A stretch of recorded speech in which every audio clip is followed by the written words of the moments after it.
Ô, Júnior, Vamos lá, né, Oscar, para a segunda bateria e vamos para a nossa segunda pergunta, nosso segundo questionamento. É uma questão bastante interessante. Quais as principais consequências da pandemia para os encarnados e os desencarnados? E uma pergunta relacionada a esse questionamento. A gente tem falado muito das consequências, dos obstáculos negativos.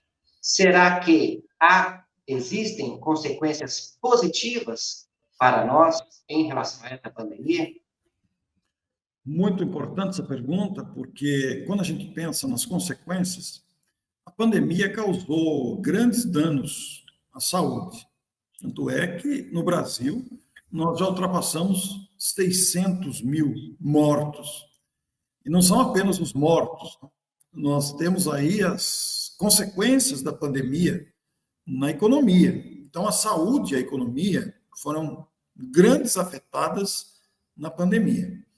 E sem falar do sofrimento envolvendo a pandemia em si, sem falar do sofrimento dos parentes, as, como é que fala quando a gente deixa consequências? A pessoa se recupera, mas fica com consequências. Como é que chama a palavra? Sequelas. Sequelas. Sequelas. Isso, sequelas. Sem falar das sequelas da enfermidade que são variáveis de pessoa para pessoa, né? E toda a tensão que isso envolveu, principalmente os profissionais de saúde, quer dizer, o desafio foi muito grande.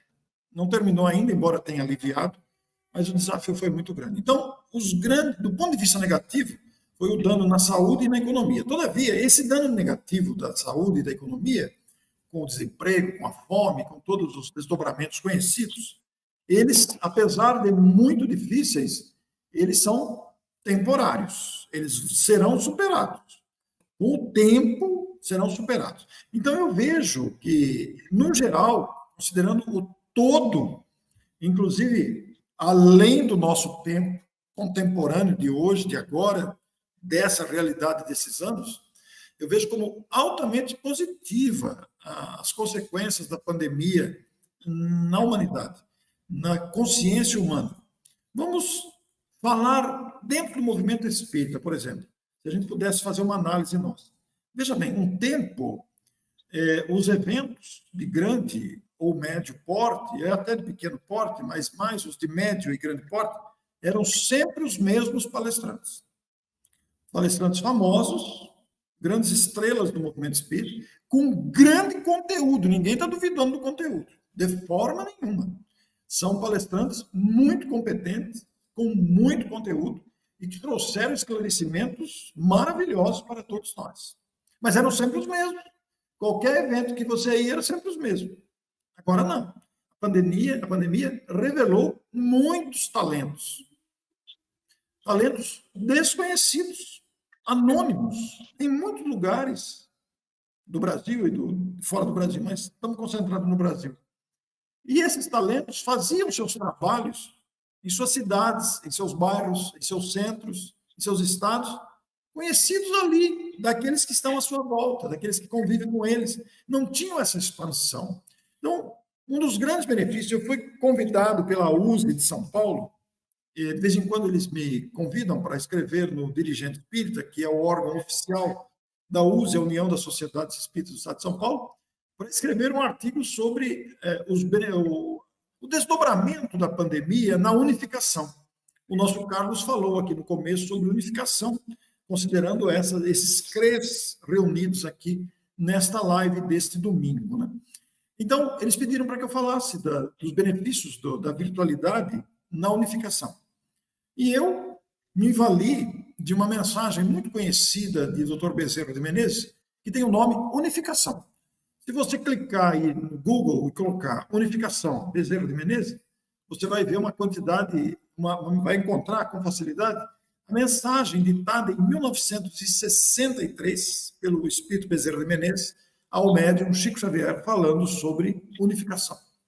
É uma mensagem muito importante, valiosíssima, sempre citada e com razão, porque o nosso Bezerra nos convida a essa união que nós temos treinado e temos exercitado e temos buscado nem sempre é fácil por causa das nossas diferenças, etc. Mas, na sequência da mensagem, ele aborda, vou usar as minhas palavras, porque eu não vou me lembrar exatamente das palavras dele, e a unificação nos irmana, nós temos o dever de nos irmanarmos, de nos unirmos. Por quê? Porque a união promove a força, a união desdobra-se em benefício para todos.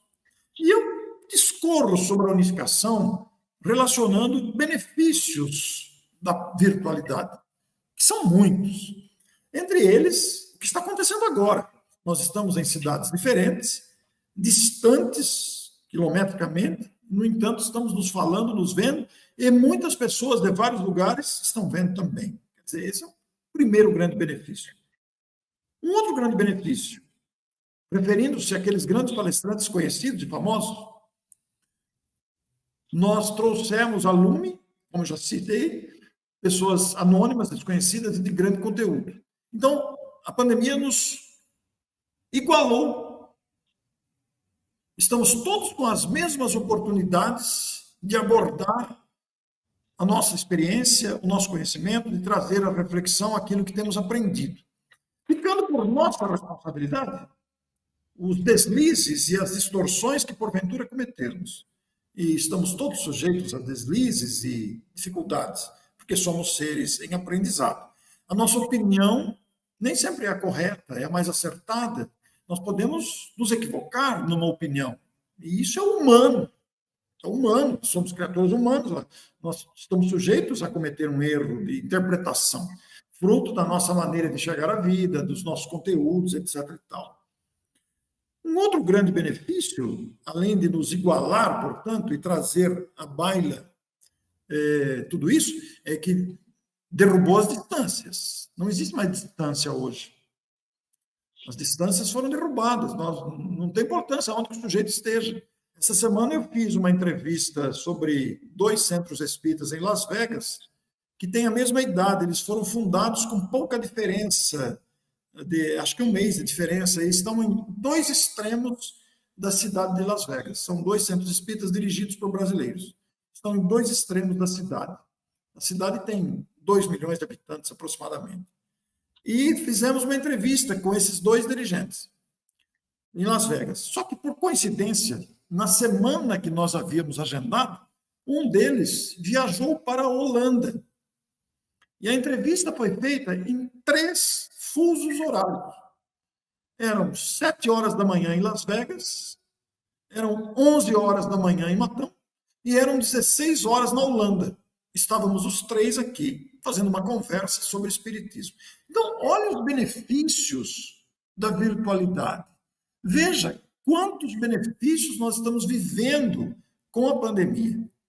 E eu, lá no meu artigo endereçado ao dirigente espírita, falando sobre os benefícios da virtualidade para a unificação, eu penso que o grande benefício para a unificação foi derrubar paradigmas e nos tornar mais acessíveis.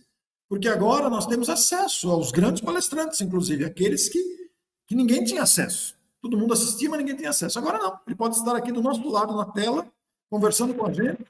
Então nós derrubamos distâncias, derrubamos paradigmas, nós nos aproximamos.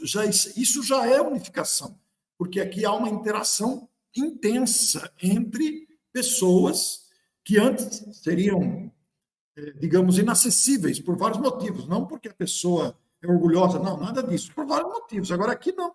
Nós podemos fazer uma pergunta direta por um grande conhecido, famoso, diretamente aqui no chat. A pessoa está aqui disposta a perguntar e nós fazemos a pergunta para uma pessoa que é muito considerada no movimento, uma grande estrela sempre presente, nós fazemos uma pergunta no chat e ele responde para a gente. E às vezes nós estamos lado a lado aqui com personalidades eminentes do movimento espírita. Então, parece-nos que as dificuldades existem, mas os benefícios foram muito maiores, os pontos positivos foram muito maiores, e agora, abrangendo num todo, isso aqui é apenas um preparo. O que nós estamos vivendo hoje é um estágio prévio das facilidades que estão no espírito humano. Hoje nós precisamos de máquinas, de tecnologia para fazer isso. Mas o futuro, isso aqui é um treinamento. No futuro não vamos precisar de computador nem de celular para fazer isso. Nós vamos conversar pela mente, que é um atributo do espírito lá na frente. Não é já, mas isso vai acontecer. Nós íamos, todo mundo sabe que a gente ia lá no Chico, o Chico falava o nosso nome sem nunca ter falado conosco. O Chico captava o pensamento ali. Ora, isso não é porque ele era médium, porque isso era uma conquista do espírito Chico Xavier, encarnado agora com a personalidade de Chico Xavier, de percepção ampliada. É um atributo da alma. A alma tem capacidades que nós desconhecemos ainda. E o que nós estamos fazendo agora, através da virtualidade de interação com o mundo, nós vamos fazer mais para frente. Veja você um outro exemplo interessante, Júnior. Jesus administra o planeta, não só a Terra. A gente sabe que não é só a Terra.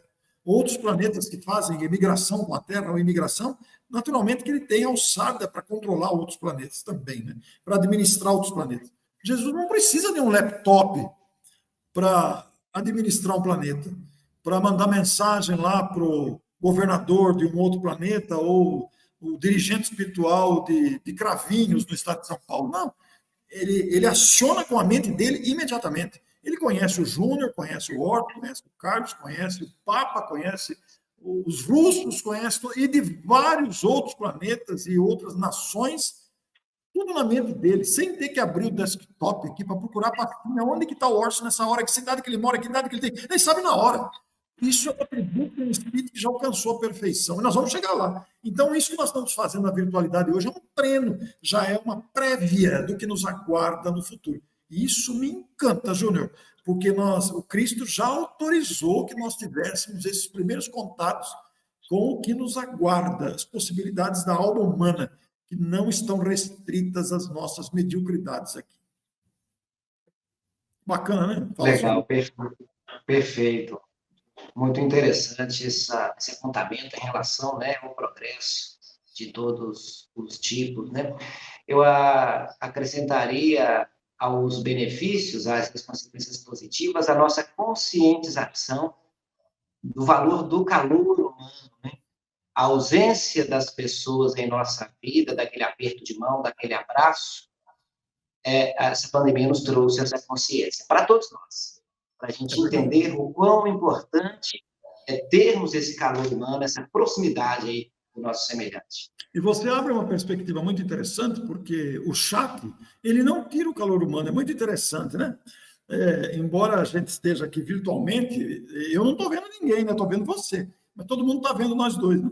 Mas a gente recebe o calor humano pelos comentários que vão aparecendo aqui. Nós estamos com mais de 50 pessoas aqui no nosso YouTube, né? Estou vendo alguns amigos muito próximos aqui, a Fernanda Linhares, o Luiz Cláudio Mendes, lá de Itatiaia, então a Sonira, que está conosco, tem vários amigos aqui, nem vai dar para falar todo mundo, é claro que não. Mas isso mostra essa interação de calor humano, de pessoas que estão vibrando na mesma direção nossa. Isso é muito bacana, isso me empolga.